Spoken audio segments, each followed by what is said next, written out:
Hello, and welcome to the Art of Intuition podcast.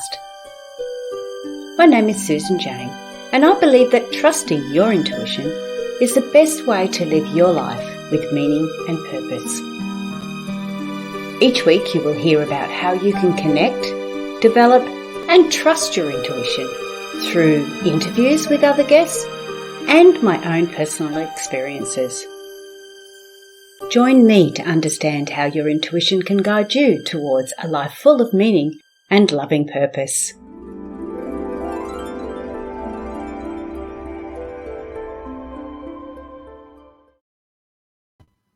Hello and welcome to the Art of Intuition podcast. I'm Susan Jane, your host for the podcast, and every time I listen to that entrance, I just want to make her go a bit quicker, but it's me and I can't do that. But anyway, today I'm really excited because we have brushed over this subject a few times in different podcasts, but this time we're going to go down deep in it.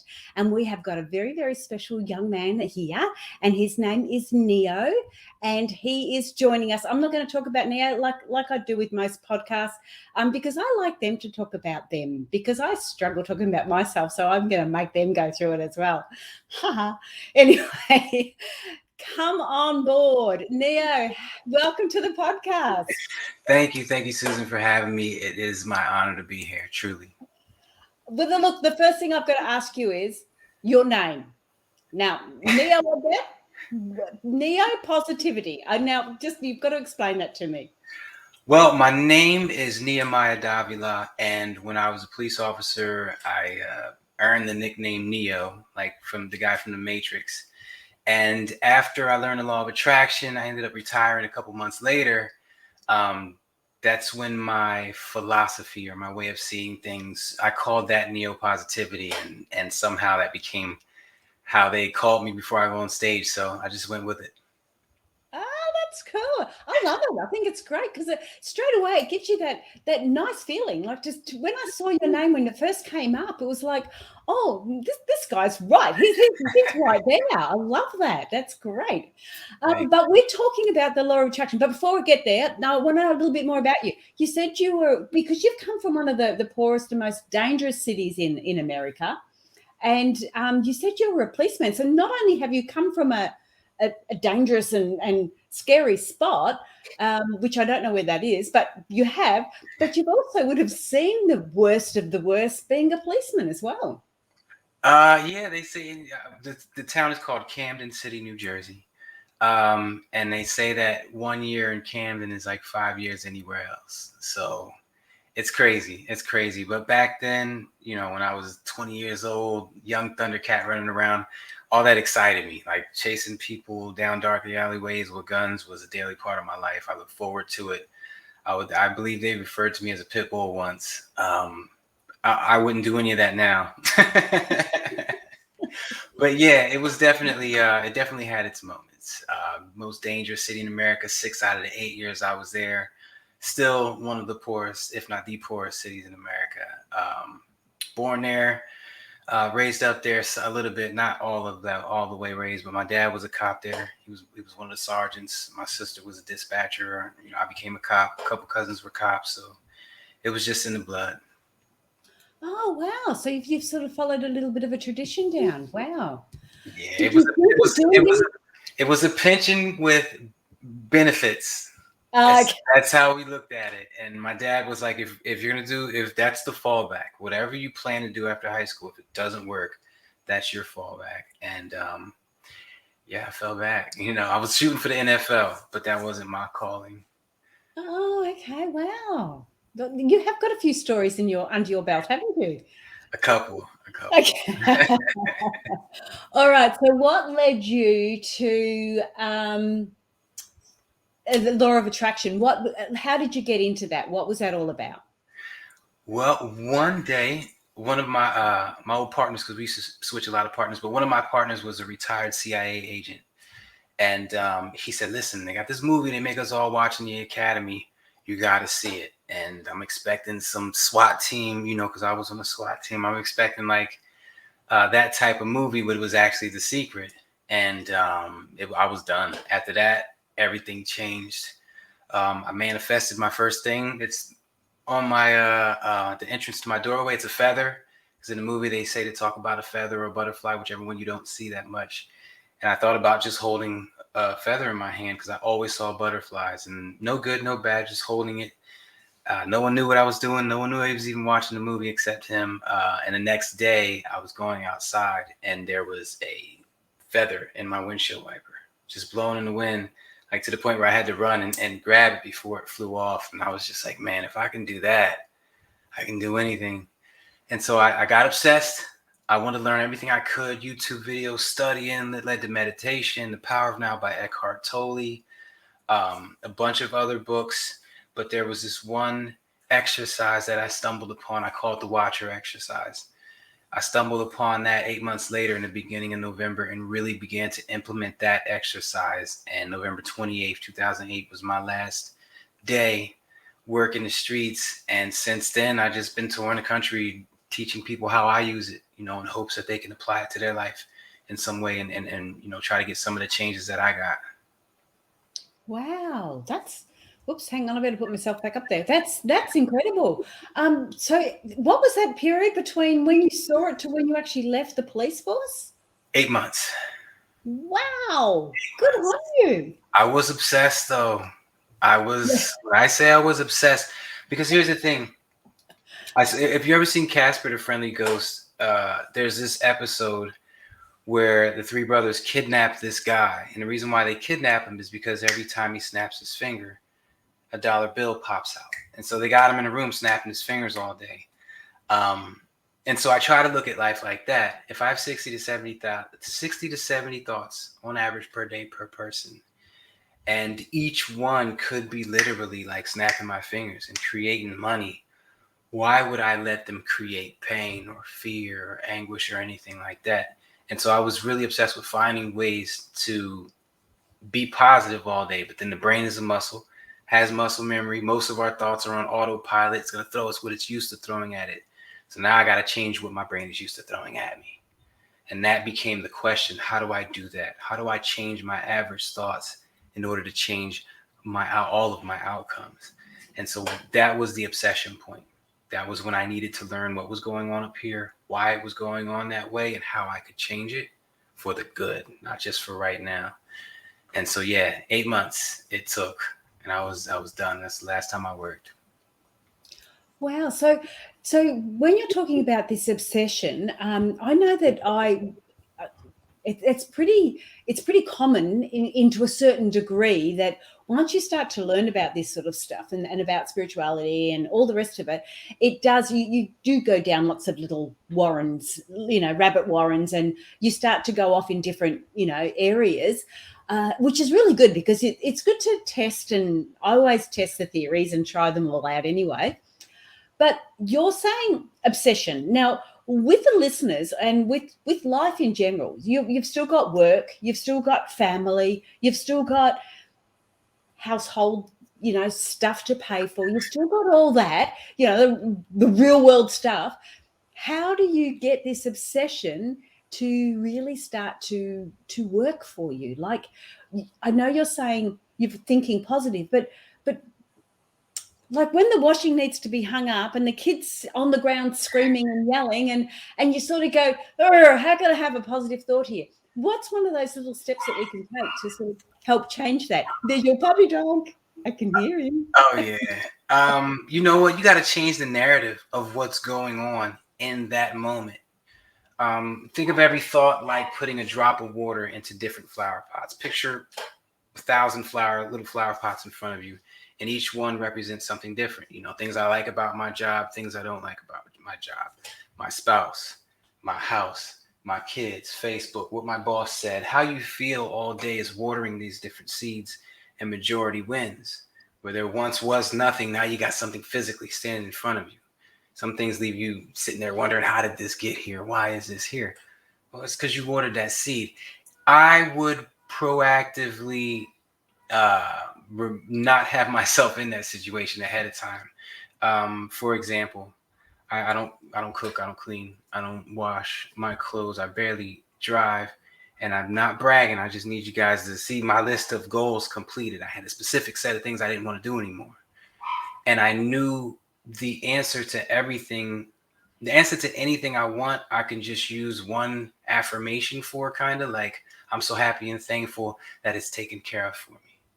I'm so happy and thankful that I love meditating. It took me 16 days to learn how to meditate. It was torture for the first 15 until one day I used my cheat code. I'm so happy and thankful that I enjoy meditating. I'm so happy and thankful that I'm good at meditating. And I've loved it ever since. And that's kind of my cheat code for anything that I'm trying to do or learn or get, is start off with that affirmation and then move on to other things. The thing about affirmation is this, and yes is a great one. Keep that one in mind, because we're going to get into remember to do these in a little bit. But when you do your affirmation, no matter how false the statement may be, by the third time you should be smiling. By the fifth or sixth time, your brain is entertaining the idea and your subconscious is answering how it would feel to be in that situation. So you're watering a beautiful seed. You're proactively manifesting that thing into your life. So really hold on to the rules of the game and then play them accordingly. One of the rules, if you want to not manifest negative stuff, is to not be in that headspace. When the bills are coming, when times are tough. Perfect example is like when you have a grandparent in the hospital and you're trying to be positive, but the ego still keeps beating you in the head with that narrative of what if, and they're old and da, da, da. It's getting through those moments that make you better at getting through those moments, in a sense of your brain will start to do it for you. And that's what you want. 60,000 thoughts, trying to make at least 30,000 and one of them positive, to be 51% positive throughout the day. That would be annoyingly impossible to wake yourself up 30,000 times. So you got to make the autopilot thoughts, the ones that are going on when you're walking down the hallway and driving or using the bathroom. You got to make those work for you. And that's where the art really comes in. That's when your mental exercises really come into play. If you're going to spend 2 hours in the gym working on your body, you need to spend at least 2 hours in the gym working on your mind. And that's why I pride myself on that. Every night from midnight till 2 a.m, I hit record, I speak, get intuitive. What comes to me, I say it out loud. It just so happens to be beautiful. And now I got another Facebook video for tomorrow. And that's kind of how I roll with it, as far as that. Wow, that's really good. So you're doing it at 12 o'clock at night to 2 o'clock in the morning. That's when that's when it's quiet. Families sleep. I don't have any worries. Yeah. None of the kids are out driving or anything like that. I just feel it's so much more peaceful. I'm a Okay. nighttime person anyway, so. Yeah. So what you've done is you found that time frame that is allowing you to be yourself, or to have the time to meditate, to have the time to start to change those thoughts in your head and start to create that positive look. Because I know when the world's going a little bit crazy and there's deadlines and there's this and that, sometimes it can be really, really hard. But what you did say, which is what I really liked in that part then, is that you said you've got to start to think it or say it out loud, however it was, but you've got to start to say it. And you say it a couple of times and it feels really foreign. Mm-hmm. But after the third time, you start to smile. And you start to acknowledge it. And so basically what you're doing is almost retraining your subconscious by using your conscious to retrain the subconscious. Exactly. Yeah. We can't access our subconscious. We can't directly even pull from it. So if you can change what's coming out of your mouth now by repetition, use that to change your subconscious. Subconscious doesn't know any better. It only takes one thought to spark an erection. It is what it is. The subconscious doesn't know if it's real or it's not. So you can play all the games you want. How much money do you got up here? I always ask people that. How much money do you got in the mental world, in Neo land, or Susan land? How much money you got over there? And the answers are always $1 million, $10 million. And I'm like, that's it? 500 million. That's it? $1 trillion. That can't you give $1 trillion to everyone on the planet in your mind and still not even tapped into your resources? Yes, you're unlimited over there. So there's a quality and an essence behind that needs to get absorbed fully in order to, I guess, fully engulf yourself in the law of attraction and wrap your head around it. Every thought has a foundation, like a house. You could paint the walls pretty colors and put pictures up, but if the foundation is built on crap, the house is crap. And you can try to be as positive as you want, but if you're broken so you get paid next Friday, every single one of your thought foundations is going to have that negative connotation, like tarnished, you know? So work on your foundations.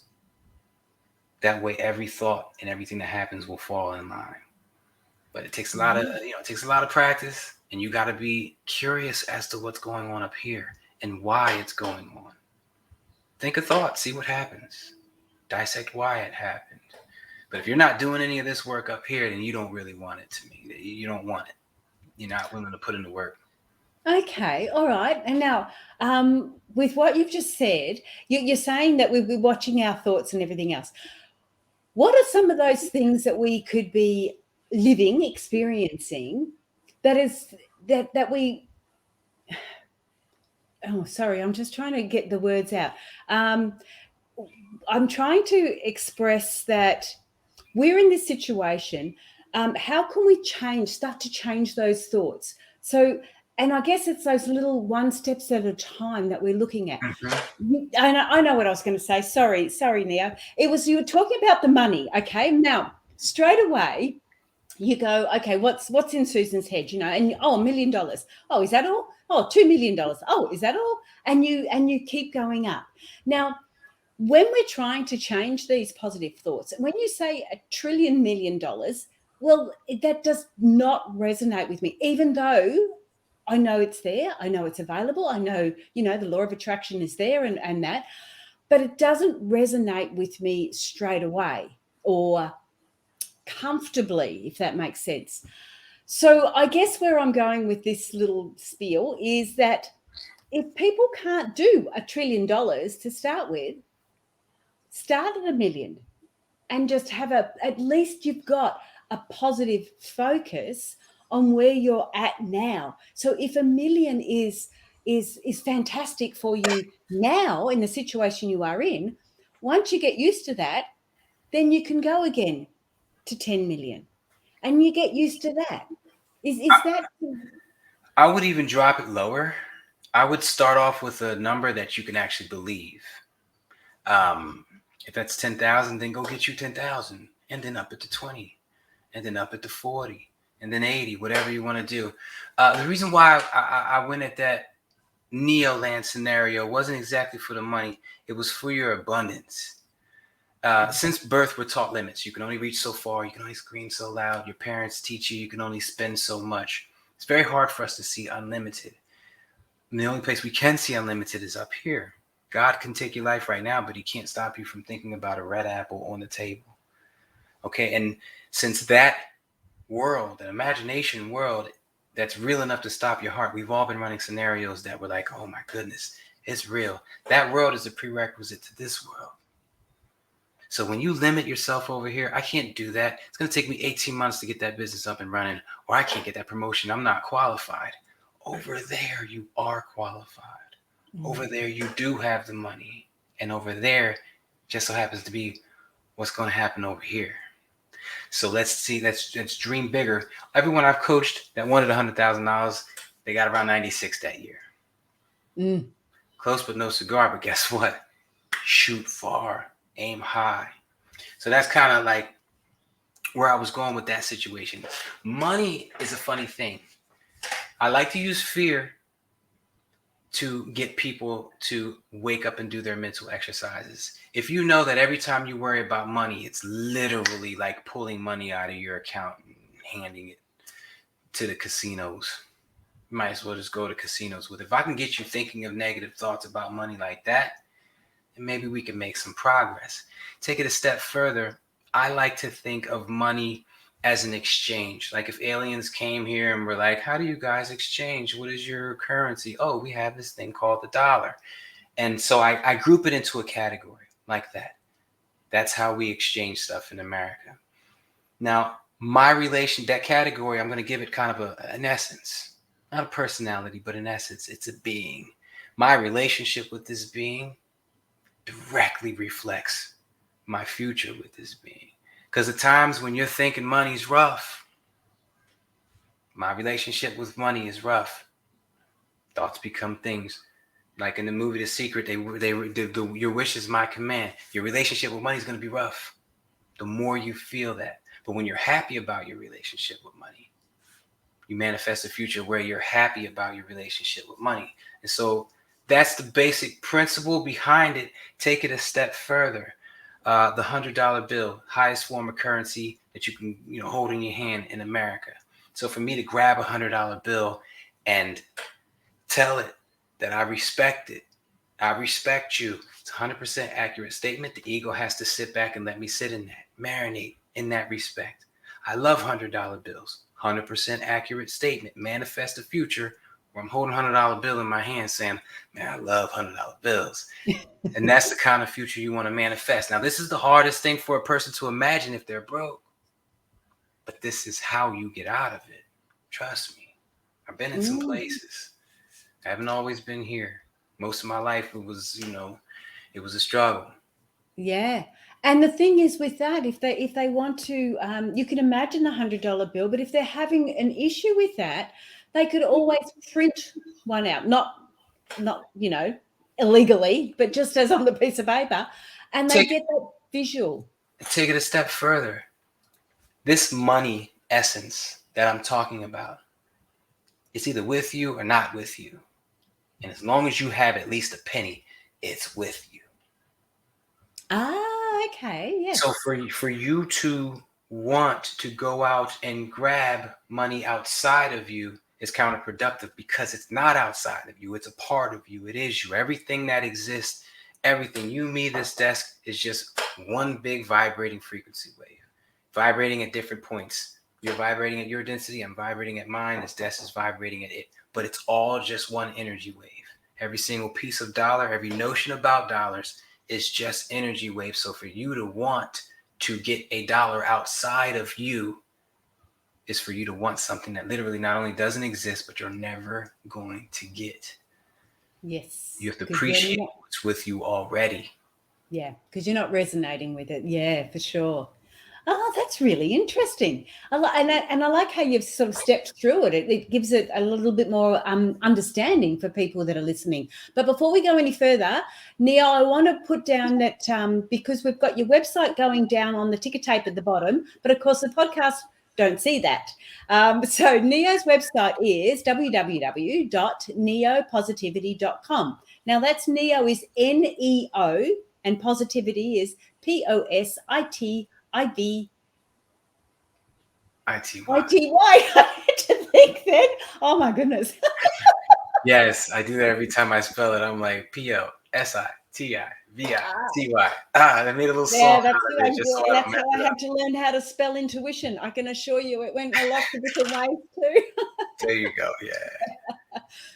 Okay, so that's the podcast. I'm not going to spell it again. Sorry, that's the website. I'm not going to spell it again. So when you're doing now, okay, I'm going to talk about this summit. Now, Neo's got Neo Positivity's Thoughts Become Things, just like his t-shirt, summit. Now, you can get all the information from the Neo's LOA Summit. Now, Law of Attraction, obviously, LOAsummit.com, or go back onto the website, which is neopositivity.com. Tell me all about this summit. What does this summit mean, and what are we looking at there? Why would people join it? Well, when I first started getting really good at the law of attraction, I got custody of my kids and, all this other stuff. I started interviewing people. I just wanted to get what they knew. Anyone who knew about the law of attraction and obviously was using it, because you could tell if someone's using it by their lifestyle. If they're poor, broke, and hungry, and their family hates them, I don't think they're a guru at the law of attraction. But so I would interview people, and then I manifested this TV show in New Jersey. called Off the Bench, where I would interview coaches, but I chose coaches about the law of attraction. So basically, for the last 12 years, I've been interviewing people one person at a time, getting whatever information I could from them, taking the best stuff, field testing it with my friends and family. When it works, I post it on Facebook.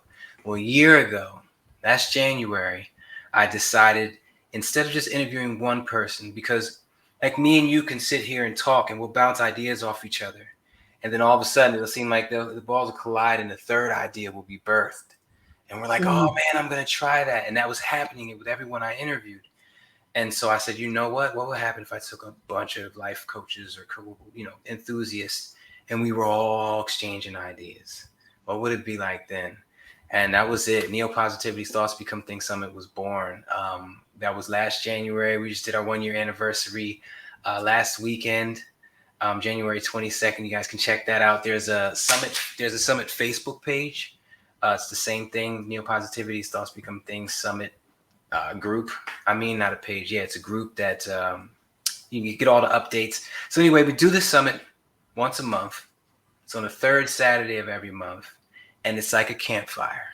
Literally, it's like a campfire, except every half an hour, I'll stop and give someone the floor for 5 minutes. And in that 5 minutes, that person is going to answer two questions. How do they use the law of attraction, like affirmations or morning rituals? And what has it done for them? Like, my life's changed. I lost 40 pounds. I got a promotion and I'm married. So after that 5 minutes, for the next 25 minutes, we're hitting them with questions. Any and everybody's getting questions. It's a campfire. We're just exchanging ideas and we're co-signing. Oh, I did that and this worked. Oh, I remember. Oh, I like that. And then we're taking questions from the audience. We got lightning rounds where somebody, where we're just shoot people questions they got to answer in 60 seconds. It's just a great time, a great atmosphere. And most important, you learn.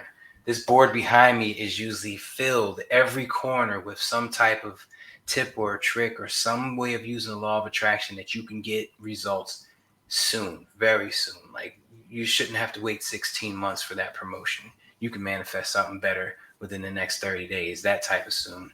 And for smaller things like feathers and little things like that, it'll be the next day, phone calls. So anyway, yeah, that's the gist of the summit. I want to get to a point where I grow it to where we're doing it in person.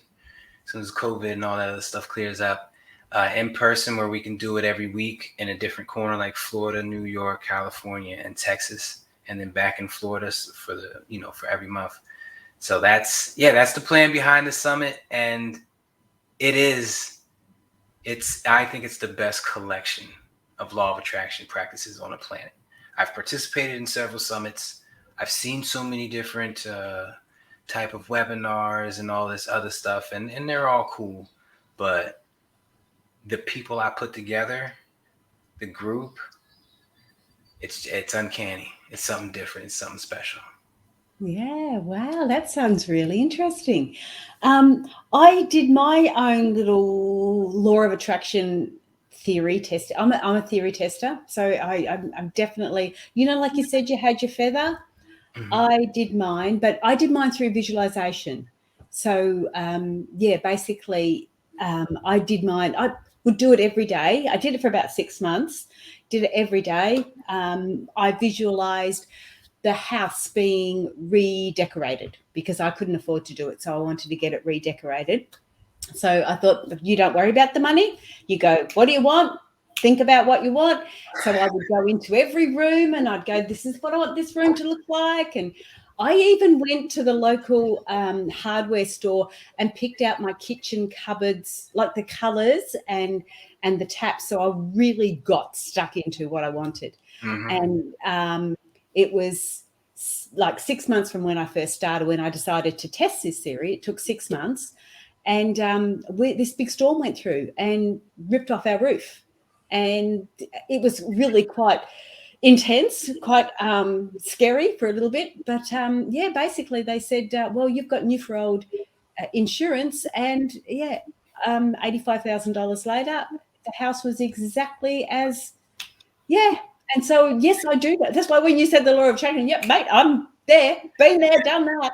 I love it. So yeah, so visualization is a lot of my go-to, because I'm good at seeing, like, the third eye seeing, and getting an understanding of that, and then bringing it into a feeling. I have to have the feeling matching with the vision, for me to get somewhere. So is that what you're referring to, sort of that type of thing? I actually just wrote it down. Playing make believe. That's what I like to call it now, because that's what it is. That's what we're doing. But you're doing it on a massive scale. If you ever watched The Founder, the story behind McDonald's, when their building was down and he wanted to revamp everything and make the big switch to McDonald's, to being the McDonald's that it is now, he took all his employees to the park, and on the basketball court, he chalked out where everything is: the greaser, the grill, the register. And he had them all day, this group of people, employees, simulate what was going to go there, what was going to go there. And he was timing them. Everyone was contributing energy, their energy dollars. I like to say that every moment that you're alive, you're given one energy dollar to spend on exactly what you want. And will you spend it on drama? Will you spend it on success, being thankful, complaining, Facebook, whatever it is? That's on you. But you get one energy dollar to spend on exactly what you want. And whatever you spend it on, it will come to your doorstep, like Amazon.com. The majority, the ones that, take up, the ones that you watered a lot, I say the seeds. And so that's what you were doing. When I was my last house in Jersey, huge house, lots of land. I love that freaking house. It was, my dogs, it was, I would go there every day and plan out what was going to go where. And I don't want to get anybody in trouble, but I kind of had access to the house for the 40 days that it took for the settlement to go through. And every day I went there, took the family there. We ate. We went to each and every room. What are you going to put there? What are you going to put there? Oh, I'm going to paint this room all white. Da, da, da, da. And that's how it came. But it was no mistake. It was a process to me. I knew that I wanted to get it sooner than later. And I did what I had to do to get it, which meant driving there and hanging out, visualizing. When your mind's saying, come on, it's not going to go through. This could go wrong. That could go wrong. Fighting and defeating all those type of thoughts as they came in. Conditioning my mind to kill all that noise before it even really became something I can hear. That's the objective. When you condition your mind to do it for you, that's when you start to sit pretty, and that's when you start to sit back and let the world, and you'll just be in awe at what's happening. And you'll be like me, wanting to shout it from the mountaintops. Like, you want everybody to know about it. You want everybody to, be practicing it and literally shout it from the mountaintops. That's what you want. Your little puppy. Absolutely, yeah. It's it's really crazy, because it is so easy to do, and yet on the flip side, it's so hard to do as well. Yes. Yeah, and it's just being really, really mindful, really conscious of your thoughts, and grabbing them before they go too far. Yes, that's it. Grabbing them before they go too far is probably the best thing you could practice. And when I say practice, I want you to get good at it. And it's like jogging. It's not like a black belt. Once you get it, it's yours forever. It's like jogging. You get good at it, you need to maintain being good at it. This is every day. This is the hardest thing a man can do, is try to control their thoughts, but it yields the greatest reward a man can get, which is the ability to create his future. That's what you get with this. Oh, that is so nice. It's so true as well. Oh my goodness. And the more you follow those negative thoughts and go down those rabbit warrens, the more you're going to be living in that sort of an environment. And I know they used to say fake it till you make it, but if you feel that fake, you will make it. Absolutely. There's no if, buts, or maybes. The brain doesn't know that. Your body doesn't know the difference. Yep. And when people say, I don't want to be fat anymore, the brain doesn't know, don't. And so basically they're going to go, oh, fat, there you go. It's not helping you to lose weight. And you can't even say, I want to lose weight, because it doesn't understand lose weight. It understands, I want to feel good. I want to feel good in my body. Whether you focus on having debt or not having debt, your focus is on debt, and debt will grow in your life just like anything else. So Yeah. you have to be very careful on where your attention's going.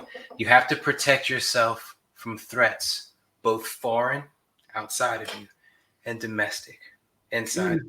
So that's Facebook telling you that this person said something you didn't like, or your mind telling you something that you don't like. There's a book called The Untethered Soul. I love this book. And because it made me look at my thoughts like children clamoring for my attention. Hey, I have this idea. Hey, I have that idea. And you can choose to latch on to one and just be on autopilot and let it run. Or you can choose to shoo it away, like a dog trying to, play while you're at work or something like that. And once you can really see your thoughts that way, and this was a big part of it, of my son running around. If you gotta think of it like this. If you are hearing the thought, you are the observer of the thought. You are the observer of the thing. You are not the same. One is happening, one is listening. And if you can really separate yourself from that and then think back to your thoughts, it's funny. You call somebody and they don't answer. Like let's say you're dating somebody, you've been dating for a couple of days, you call them, they don't answer. What's the first thing you think? Did I do something wrong? Are they upset?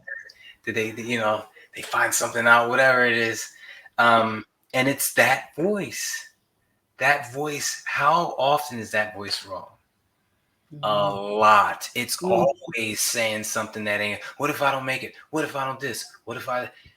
And this is the voice you're going to listen to? This is the one you're going to let steer you emotionally? And when you really start to look at it like that, it really, really changes the way you see things.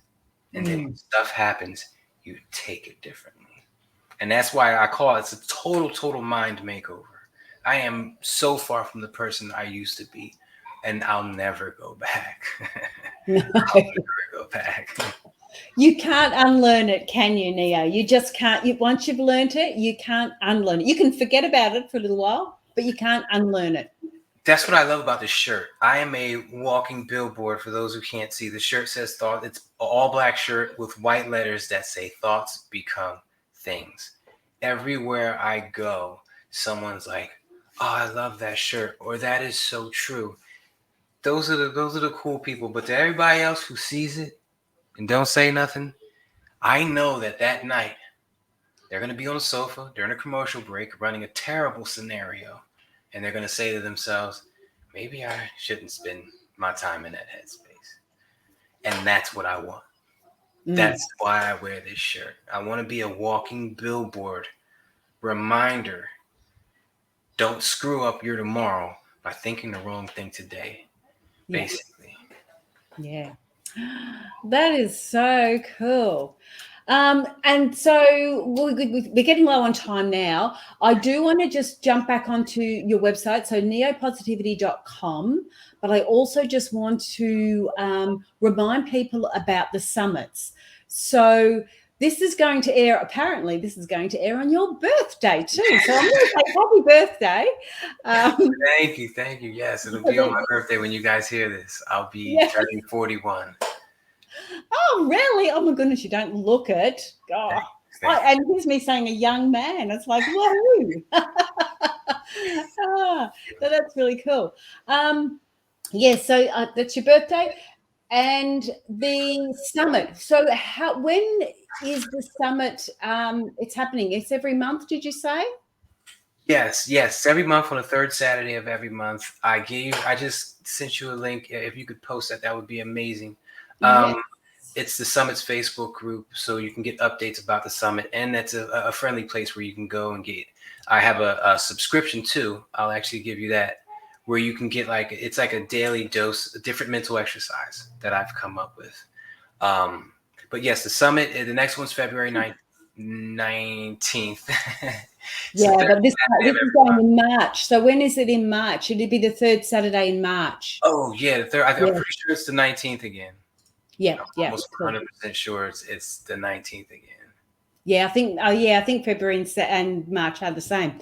So I've just popped it on the ticker tape, which is facebook.com, obviously, under groups, and it is NEO's LOA Summit. So Law of Attraction, NEO's Law of Attraction Summit. So LOA. So jump on there and you can actually get a few of those things. Hang on, what's this one? He keeps sending me messages. Oh yeah, that's the other one. I think if you click comments, you can paste them in there and it'll go to all the different platforms. But yeah, that's the subscribe. So in the group, you get the updates about the summit. So March 19th, noon to 4 p.m. Eastern time. It's a free summit. So make sure you invite everybody. A majority of the world can't afford to go to these $1,000 summits. And that's why I make this free, because that's my target audience. That's the big number. That's the large percentage of the population. And we need them if we're going to change the planet. So you got no excuse. Come on and get some information. Absolutely, yeah. That's really cool. Okay, so one more last thing you want to share with us, Neo, before we go. Well, of course, the merchandise, but it's not about the money. This wristband basically saved my life. When you're driving and someone cuts you off, it says thoughts become things, stay focused. That's your reminder. If they cut you off, it was for a reason. Same thing with these poker chips. You keep it in your pocket when you feel it. If you don't get a poker chip, don't worry about that. Go outside, find a pebble, put it in your pocket. And every time you reach in your pocket and feel it, just say thank you 10 times or say yes 10 times. Watch what it does. And the little small victories you get, celebrate them and they will turn into bigger victories. If you need anything else, don't hesitate to reach out to me. I've got hundreds and thousands of videos for every topic you could possibly think of. It's all at your fingertips. It's all free. Let's make change. Wow, yeah, that's good. And it's not that you've got it so I can't have it. It's available for everyone. We've all got the ability to have it, haven't we? Right there. The information's there. Come get it. Thank you so much. Thank you for being on the show too, Nia. That was really enjoyable. That's cool. Thank you for having me. It feels amazing to be right next to someone who's sharing that same type of loving, I want to do better and want to change the earth type of energy. I love it. Thank you for being who you are. Thank you. Oh no, yeah, thank you. Thank you for connecting with me. It's nice to be with the like-minded people that are happy to I'm happy to give. I love giving this information and helping people. And it's like you say, it's not about the money. The money helps me to survive in this area. But you know, it's more about the giving, because I know the more I give, the more you do receive, and you receive it in so many different ways. It's lovely. And you receive it in multiple. Like if I were to go after a client, I would get $20 for a t-shirt. Whereas if I was to give out a $20 t-shirt, I'm probably gonna get somewhere around $100 or $200 worth of something back.